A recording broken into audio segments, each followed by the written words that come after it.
Hello dear students, welcome once again to this incredible platform of EduLover। Class 12th chemistry sample paper के question number 4 के solution में हम लोग पहुंच चुके हैं। अगर इससे प्रीवियस वीडियो आपने अभी तक नहीं देखा है तो कंप्लीट प्लेलिस्ट का लिंक मिलेगा आपको डिस्क्रिप्शन में, जिसमें प्रीवियस वीडियो साथ ही साथ आने वाले वीडियोस भी अपलोड किए जाएंगे। क्वेश्चन नंबर 4 क्या है? क्वेश्चन नंबर 4 है अकाउंट फॉर द फॉलोइंग। ये जो हमें इसके लिए हमें कुछ रीजन बताना है। चलिए देखते हैं। सबसे पहला है aniline can not be prepared by the ammonolysis of benzene under normal condition. यानी कि नॉर्मल कंडीशन के अंदर जो क्लोरोबेंजीन एमोनोलाइसिस ऑफ क्लोरोबेंजीन से एनिलीन को प्रिपेयर नहीं किया जा सकता है। इसके बारे में हमें रीजन बताना है। ठीक है, अकाउंट ऑफ द फॉलोइंग मतलब वही कि हमें रीजन बताना है। तो चलिए ए पार्ट को देखते हैं। अगर हम लोग कुछ दिन के लिए बेंजीन को भी छोड़ दें, नॉर्मल है यानी कि एरोमेटिक ना, अभी हम लोग एलिफेटिक के लिए बात करते हैं। तो आपने रिएक्शन पढ़ रखा है आरएक्स, यानी कि हमारा क्या हो गया एल्काइल हैलाइड।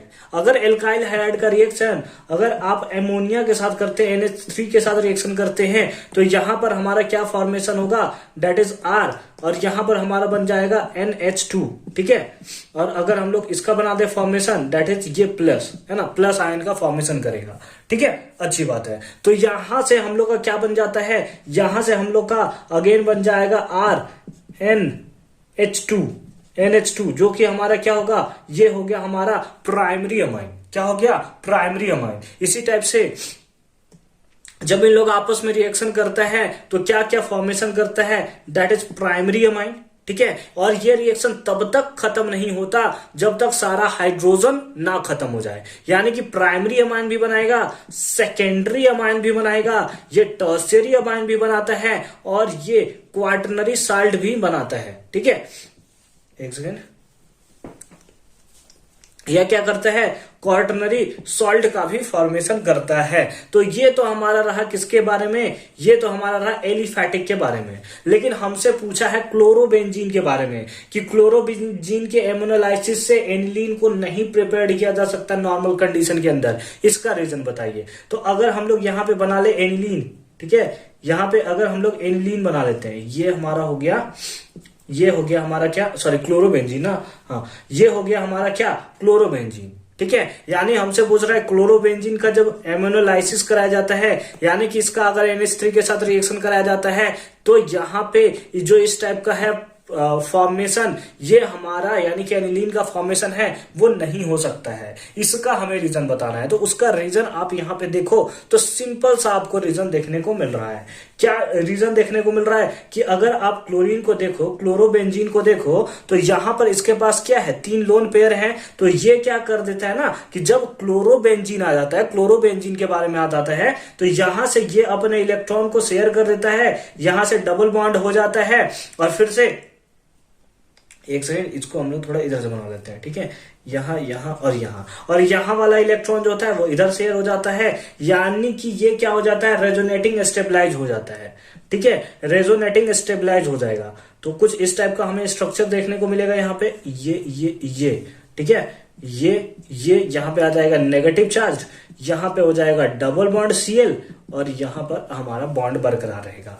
ठीक है, तो यहां पर हमें क्या देखने को मिलता है, डबल बॉन्ड हमें देखने को मिलता है, जो कि बहुत ज्यादा डिफिकल्ट होता है कार्बन और क्लोरीन के डबल बॉन्ड को तोड़ने में। ये कार्बन और क्लोरीन के बीच के डबल बॉन्ड को तोड़ना बहुत ही ज्यादा डिफिकल्ट होता है, और यही रीजन होता है कि एमोनोलाइसिस ऑफ क्लोरोबेंजीन जो होता है एक नॉर्मल कंडीशन के अंदर पॉसिबल नहीं है।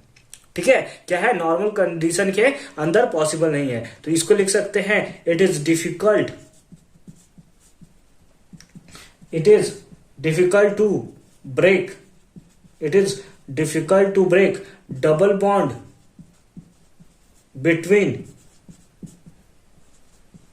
कहां कार्बन एंड क्लोरीन। ठीक है, बहुत ज्यादा डिफिकल्ट होता है कार्बन और क्लोरीन के बीच का डबल बॉन्ड को तोड़ना। ठीक है, तो नॉर्मल कंडीशन में। लेकिन हालांकि अगर इसको हम लोग ड्रास्टिक कंडीशन में देखें, यानी कि in the presence of Cu2O, तो ये Cu2O के प्रेजेंस में जो होता है वो अमोनोलाइसिस हो सकता है। ठीक है, लेकिन नॉर्मल कंडीशन में नहीं हो सकता, ड्रास्टिक कंडीशन में हो सकता है। ठीक है, तो आई होप कि फर्स्ट पार्ट आपको अच्छे से समझ में आया होगा। चलते हैं अब हम लोग सेकेंड पार्ट में। ठीक है, मिटा दिया जाए, इसको मिटा दिया जाए, अच्छी बात है।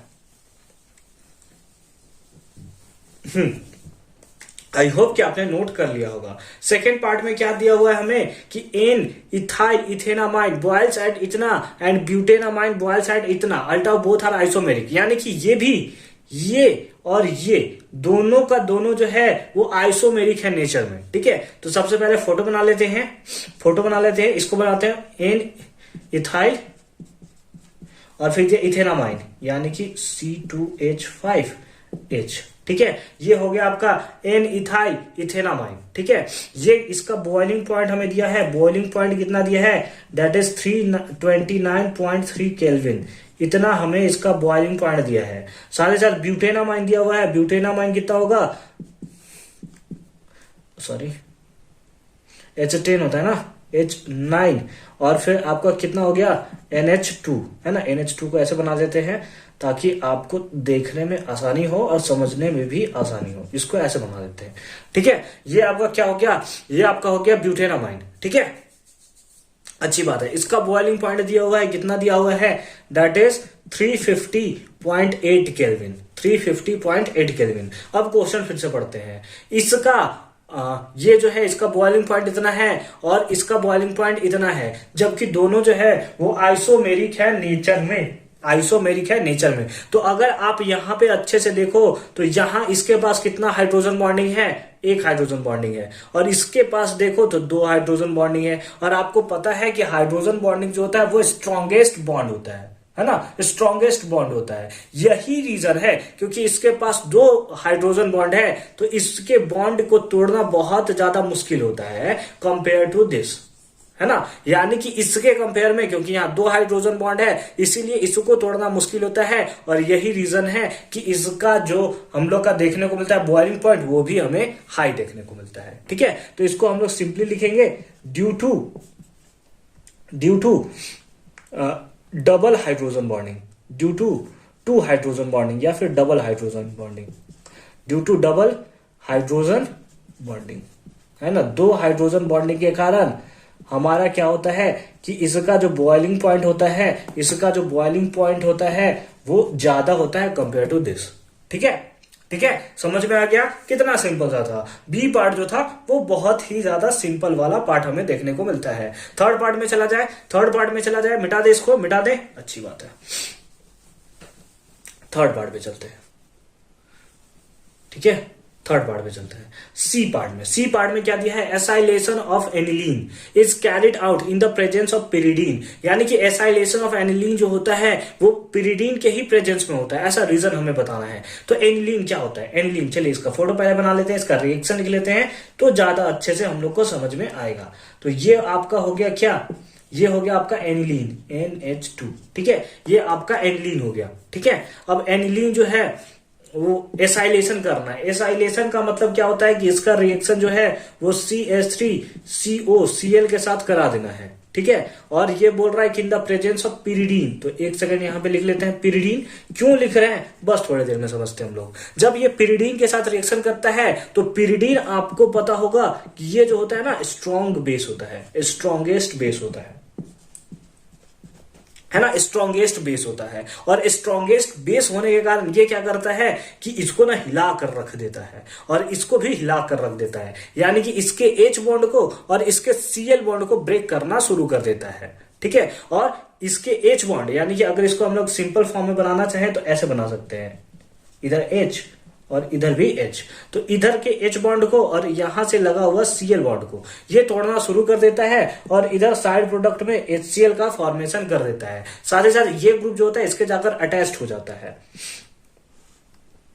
ठीक है, ये वाला जो होता है इसके साथ जाकर अटैच्ड हो जाता है, यानी कि कुछ इस तरह से। ठीक है, ये N हो गया, ये इधर एक H तो रहेगा ही, तो H इधर बना लेते हैं और ये ग्रुप ऊपर चला जाएगा, यानी कि O, और यहां पे हमारा क्या हो गया, दैट इज CH3। इसका नाम बताइए क्या होगा, इसका नाम होगा N फिनाइल, हाँ N फिनाइल और इथेनामाइड। ठीक है, इसका नाम क्या होगा, N फिनाइल इथेनामाइड, या फिर इसी को आप लिख सकते हो N फिनाइल एसिटामाइड। ठीक है, दोनों आप इसका नाम लिख सकते हो। फिर से इसको पढ़ते हैं कि ये जो है वो pyridine के ही प्रेजेंस में क्यों होता है। तो एसाइलेशन ऑफ एनिलीन pyridine के प्रेजेंस में इसीलिए होता है क्योंकि ये जो होता है वो स्ट्रॉन्गेस्ट बेस होता है और ये हेल्प करता है। ये सबसे पहले क्या करेगा, इधर से हाइड्रोजन और इधर से क्लोरीन को रिड्यूस करके HCl बना देता है, ताकि जिसके कारण जो है कि ये जो हमारा रिएक्शन है वो बैकवर्ड शिफ्ट ना कर जाए, बैकवर्ड शिफ्ट ना कर जाए। और यही रीजन होता है कि ये pyridine के प्रेजेंस में होता है। ठीक है, तो आई होप कि फोर्थ वाला पार्ट आपको अच्छे से समझ में आया होगा। हालांकि इसके और में भी एक क्वेश्चन है, चलिए उसे भी फटाफट से सॉल्व करते हैं। इसके और पार्ट में क्या है, और पार्ट में है कन्वर्ट द फॉलोइंग। हमें फॉलोइंग को कन्वर्ट करना है। चलिए एक एक करके कन्वर्ट करते हैं। सबसे पहला क्या है, phenol to N phenyl ethanamide. Phenol से हमें बनाना है एन फिनाइल इथेनामाइड। याद कीजिए इससे प्रीवियस क्वेश्चन जो मैंने सॉल्व कराया था उसमें एनिलीन से ऐसा हमने बनाया था, एनिलीन से हमने ऐसा बनाया था, लेकिन यहां से पूछ रहा है फिनॉल से इतना बनाना है। तो अगर किसी तरह से फिनॉल से अगर हम लोग एनिलीन तक पहुंच गए तो आराम से हम लोग एसिड क्लोराइड के थ्रू इसको बना लेंगे। ठीक है, तो चलिए फिनॉल देखिए क्या है। फिनॉल ये हमारा क्या हो गया, ये हो गया हमारा अल्कोहल ग्रुप लगा हुआ बेंजीन के ऊपर, दैट इज फिनॉल। ठीक है, अब यहां से हमें बनाना है क्या, एनिलीन। क्या बनाना है हमें, एनिलीन। ठीक है, यहां से हमें क्या बनाना है, दैट इज एनिलीन। ठीक है, और एनिलीन का स्ट्रक्चर कुछ इस टाइप से होता है, ये NH2 एनिलीन हमें बनाना है। तो एनिलीन बनाने के लिए हम लोग क्या करते हैं, इसका रिएक्शन अमोनिया के साथ कराते हैं in the presence of anhydrous. Anhydrous याद रखना है आपको, अनहाइड्रस ZnCl2। टेम्परेचर इंपॉर्टेंट है यहाँ पे, टेम्परेचर कितना होता है, दैट इज 570 केल्विन। जब इसका आप इसके साथ रिएक्शन कराएंगे तो ये ऑटोमेटिक इसमें चेंज हो जाएगा अमोनिया में, सॉरी एनिलीन में, वही अमोनिया वाला ग्रुप एनिलीन में हमारा चेंज हो जाएगा। अब हमें यहाँ पे क्या करना है, एन फिनाइल इथेनामाइड। कोई दिक्कत नहीं है, कोई दिक्कत नहीं, इसका रिएक्शन करा दिए CH3COCl। यही रिएक्शन हमने वहां पर भी कराया था। इससे क्या होता है, जब ये आपस में रिएक्शन करता है तो H इसका और Cl इसका लेकर इधर बाहर निकल जाता है, that is side product. Side product के बारे में हम लोग बात नहीं करते, हम लोग का जो मेन मोटिव होता है दैट इज मेन प्रोडक्ट। तो ये क्या होता है, यहां पे आता है N और ये Cl बाहर हो गया, इसके साथ आ गया C डबल बॉन्ड O और उसके साथ साथ ऐड हो गया दैट इज CH3 और N के पास अभी भी एक H बचा हुआ है। ठीक है, ठीक है, और इसके ऊपर ये, क्योंकि ये हमारा एनिलीन वाला ग्रुप है। ठीक है, और इसी को हम लोग क्या बोलते थे, एन फिनाइल इथेनामाइड। ठीक है, एन फिनाइल इथेनामाइड। ठीक है, तो आई होप कि फर्स्ट वाला पार्ट आपको अच्छे से समझ में आया होगा। बी पार्ट को यहीं पे सॉल्व कर दिया जाए, क्या प्लेसेस है, बिल्कुल प्लेस है। ठीक है, बी पार्ट में देखिए क्या है, बी पार्ट में हमसे पूछा है क्लोरोइथेन यानी कि C2H5Cl, क्लोरोइथेन हो गया। यहां से हमें कन्वर्ट करके लाना है मिथेनामाइन यानी कि CH3NH2। ये हो गया हमारा क्या, मिथेनामाइन। इसमें हम लोग को इसको कन्वर्ट करके लाना है। अगर किसी तरह से यहां से क्लोरो से हमें अमाइंस में जाना है, बहुत दिक्कत है यार, क्लोरो से अमाइन कैसे जाएंगे। सबसे पहले इसको क्या करते हैं, अल्कोहल में चेंज करते हैं, अल्कोहल से कार्बोक्सिलिक एसिड, उसके बाद हम लोग अमाइड के फॉर्म में ला सकते हैं, हॉफमैन डिग्रेडेशन लगा लेंगे। अरे यार कितना सिंपल सा रिएक्शन है, बस ये सारा का सारा रिएक्शन आपके माइंड में चलना चाहिए। ठीक है, तो हमने क्या कर लिया, सबसे पहले इसको हम लोग चेंज कर लेंगे किसमें, अल्कोहल में। तो इसके लिए क्या होगा, C2H5OH। C2H5OH किसके साथ रिएक्शन करेगा, बहुत इंपॉर्टेंट है, एक्वस की OH के साथ जब ये रिएक्शन करता है तो ये अल्कोहल में चेंज हो जाता है। लेकिन अभी हमारा अल्कोहल नहीं मिला है, हमें तो अमाइन तक जाना है। तो इसके लिए हम लोग इसका फर्दर रिएक्शन करा देंगे। इसका क्या करा देंगे, ऑक्सीडेशन हम लोग करा देंगे। किससे ऑक्सीडेशन कराएंगे, तो हमारे पास स्ट्रॉन्ग ऑक्सीडाइजिंग एजेंट कौन सा है, KMnO4। तो ये किसमें, कार्बोक्सिलिक एसिड में चेंज हो जाएगा, दैट इज CH3COOH। यानी कि जो अल्कोहल वाला ग्रुप था अब इधर बना दिया कार्बोक्सिलिक एसिड। अच्छी बात है, यहां तक समझ में आ गया, अच्छी बात है। अब हम लोग नेक्स्ट क्या करेंगे, नेक्स्ट हमें बनाना है अमाइड। ठीक है, हमें क्या बनाना है, अमाइड। ठीक है, इसका हम लोग रिएक्शन करा लेते हैं NH3 के साथ, NH3 यानी कि अमोनिया के साथ। तो इसका OH और इसका एक H बाहर निकल जाएगा और यहां हमारे पास आ जाएगा दैट इज CH3CO और इसका बच जाएगा NH2 और यही हमारा क्या है, अमाइड। इसको हम लोग क्या बोलते हैं, अमाइड बोलते हैं। अमाइड बन चुका है। यहां पे अब हम लोग लिखा देंगे हॉफमैन ब्रोमाइड डिग्रेडेशन रिएक्शन। ठीक है, किसके किसके प्रेजेंस में होता है, दैट इज Br2 और साथ ही साथ हमारा होता है H2O नहीं KOH। KOH। इसको हम लोग क्या बोलते हैं, हॉफमैन ब्रोमाइड डिग्रेडेशन रिएक्शन। ठीक है, HBDR ऐसे लिखते हैं सब, HBD नहीं HBDR लिखते हैं, हॉफमैन ब्रोमाइड डिग्रेडेशन रिएक्शन। ठीक है, इससे क्या होता है कि जो अमाइड वाला ग्रुप जो होता है, अमाइड वाला ग्रुप डायरेक्ट अमोनिया में चेंज हो जाता है। तो जिससे हमारा क्या होगा, एक कार्बन का लूज हो जाएगा और यहां पे चेंज हो जाएगा, दैट इज CH3NH2, और यही है हमारा मिथेनामाइन। क्या है ये हमारा, दैट इज मिथेनामाइन। ठीक है, मिथेनामाइन। समझ में आ गया, समझ में आ गया, कोई दिक्कत नहीं है, कोई दिक्कत नहीं है, अच्छी बात है, अच्छी बात है। ठीक है, तो ये सारा का सारा रिएक्शन आप अपने माइंड में अच्छे से करके रख लोगे। कन्वर्जन किस टाइप से पूछे जा रहे हैं, यहां पर भी देख रहे हो अमाइड वाला है, यहां पर भी अमाइन वाला है, तो अमाइन वाला जो कॉन्सेप्ट है वो आप बहुत अच्छे से करके अपने पास रख लोगे। नेक्स्ट हम लोग चलते हैं सी पार्ट पे। ठीक है, आप स्क्रीनशॉट जब मन चाहे ले सकते हो। ठीक है, आप एकदम फ्री हो। सी पार्ट में हम लोग चलते हैं। सी पार्ट में क्या है, सी पार्ट में हमें बनाना है प्रोपेन नाइट्राइल। ठीक है, प्रोपेन नाइट्राइल फॉर्मूला लिख लेते हैं, CH3CH2Cl, यही हो गया हमारा प्रोपेन नाइट्राइल। इससे हमें चेंज करना है किसमें, इथेनॉल। इथेनॉल यानी कि C2H5OH, C2H5OH। एक कार्बन इधर एक्स्ट्रा है, यहां दो ही कार्बन है, दो कार्बन पहले से, मतलब एक कार्बन नाइट्राइल वाले को हमें उड़ाना होगा। नाइट्राइल वाले को हमें क्या करना पड़ेगा, उड़ाना पड़ेगा, तब जाकर हम लोग क्या कर सकते हैं कि काम हमारा बन सकता है। और नाइट्राइल से हमें कहा चाहिए, अल्कोहल चाहिए। नाइट्राइल से हमें क्या चाहिए, अल्कोहल चाहिए।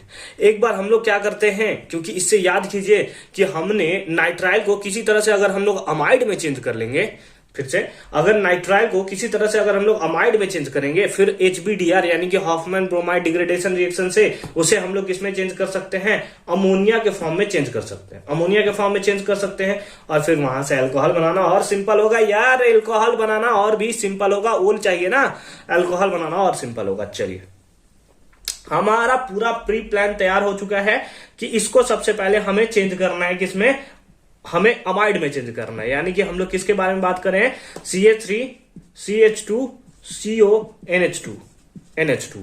ठीक है, ये हो गया अमाइड वाला। लेकिन ये रिएक्शन कैसे करके आएगा, तो इसका हम लोग कर देंगे पार्शियल हाइड्रोलिसिस। क्या करा देंगे, पार्शियल हाइड्रोलिसिस। ठीक है, यहां पे मैं लिख दूं ताकि आपको याद रहे, पार्शियल हाइड्रोलाइसिस। ठीक है, पार्शियल हाइड्रोलिसिस किसके प्रेजेंस में, H3O के प्रेजेंस में। तो ये डायरेक्ट किसमें चेंज हो जाएगा, दैट इज अमाइड वाले ग्रुप में। अमाइड वाले ग्रुप के बाद कुछ क्या करना है, HBDR Br2 और KOH के प्रेजेंस में। तो हम लोग यहां पे क्या कर रहे हैं, हॉफमैन ब्रोमाइड डिग्रेडेशन रिएक्शन। ये किसमें चेंज हो जाएगा, बताओ यार किसमें चेंज हो जाएगा, अभी बताया था अमोनिया में चेंज होता है। एक जो हमारा ये CO वाला पार्ट है वो मर जाता है, तो हमारे पास क्या आ जाएगा, दैट इज CH3CH2, और हमारे पास आ जाएगा दैट इज NH2। यानी कि अब हमारे पास ये हमारा कौन सा ग्रुप था, अमाइड। सॉरी, थोड़ा सा सर्दी हो गया मेरे को, अमाइड, और वो सर्दी अभी हुआ है जस्ट, है ना। और ये कौन सा बन गया हमारे पास, ये हमारे पास बन गया अमाइड। ठीक है, अब हमें क्या चाहिए, हमें चाहिए कौन सा group, alcohol group, alcohol group, ओल ग्रुप हमें चाहिए। तो ओल ग्रुप चाहने के लिए हम लोग क्या कर देंगे, इसका रिएक्शन करा देंगे HNO2 के साथ। किसके साथ, HNO2 के साथ। ठीक है, HNO2 के साथ रिएक्शन कराएंगे, डायरेक्टली ये अल्कोहल में चेंज हो जाएगा। किसमें चेंज हो जाएगा, बोलिए, अल्कोहल में। यानी कि ये बन जाएगा CH3CH2OH, CH3CH2 और OH। आई होप कि ये कॉन्सेप्ट आपको बहुत अच्छे से समझ में आया होगा। अगर यहाँ पे अल रहता तो क्या करते, यहां तो ओल दिया हुआ है, अगर अल रहता तो क्या कर देते, अरे कुछ नहीं भाई, इसका रिएक्शन PCC से करवा दो। ठीक है, किससे, PCC क्या होता है, एक माइल्ड ऑक्सीडाइजिंग एजेंट है, और ये डायरेक्ट किसमें चेंज हो जाएगा, दैट इज ये हमारा चेंज हो जाएगा इथेनॉल में। किसमें चेंज हो जाएगा, इथेनॉल में। ठीक है, तो आई होप कि क्वेश्चन नंबर 4 आपको बहुत अच्छे से और सिंपल फॉर्म में समझ में आया होगा कि कैसे हम लोग इसका सॉल्यूशन करते हैं। हालांकि क्यों पता नहीं, स्टार्टिंग जब मैंने वीडियो किया था मैं नॉर्मल था, लेकिन खत्म होते होते तक मेरे को सर्दी आ गया। उसका रीजन मेरे को भी नहीं पता, हो सकता है कि हम भी हाइड्रोलिसिस, HBDR हमारे साथ भी कुछ हो गया होगा। ठीक है, मिलते हैं आपसे नेक्स्ट वीडियो में क्वेश्चन नंबर 5 के साथ। कंप्लीट प्लेलिस्ट का लिंक डिस्क्रिप्शन में मिल जाएगा।